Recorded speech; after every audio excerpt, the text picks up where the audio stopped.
बोरगाव मंजू येथून जवळच असलेल्या मौजी निपाणी येथे जिल्हा परिषद लघुसिंचन विभागाचे एक पाझर तलाव असून या तलावालगत असलेल्या आसपासच्या शेतकऱ्यांच्या शेतामध्ये तलावाचे पाणी बांध फोडून आज शिरले आहे, ज्यामुळे संबंधित शेतकऱ्यांच्या सोयाबीन पिकांचे मोठ्या प्रमाणात नुकसान झाले आहे। यावर्षी कोरोनामुळे सर्वांची आर्थिक परिस्थिती ढासळलेली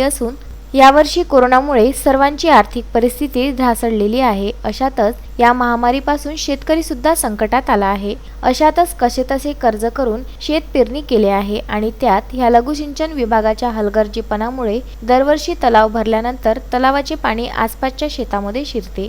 संबंधित लघुसिंचन विभागाने तलावाची भिंत चुकीच्या पद्धतीने बांधली असल्यामुळे हे पाणी शेतकऱ्यांच्या शेतात शिरत आहे।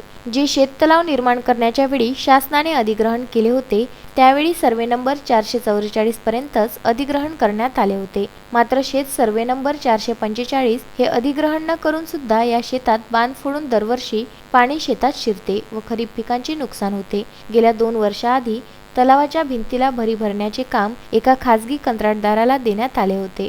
त्यावेळीपासूनच शेतात पाणी येत असल्याचे शेतकऱ्यांचे म्हणणे आहे आणि 446 मध्ये सुद्धा पाणी शिरले आहे। या 2 शेतकऱ्यांच्या शेतात तलावाचे पाणी घुसून मोठी डोब साचली आहे, ज्यामुळे सोयाबीन पिकांचे पूर्ण नुकसान झाले आहे। याबाबत संबंधित जिल्हा परिषद लघुसिंचन विभागाने संबंधित शेतकऱ्यांना त्वरित चौकशी करून नुकसान भरपाई करून द्यावी, तसेच चुकीची पद्धत निर्माण केलेली तलावाची भिंत या उन्हाळ्यात व्यवस्थित करून द्यावी, अशी मागणी शेत सर्वे नंबर 445 शेतकरी श्रीकांत चंद्रशेखर पांडे यांनी केली आहे। या बाबतीत त्वरित दखल घेऊन पिकाच्या नुकसानाची भरपाई करून द्यावी, अशी मागणी या शेतकऱ्याने केली आहे।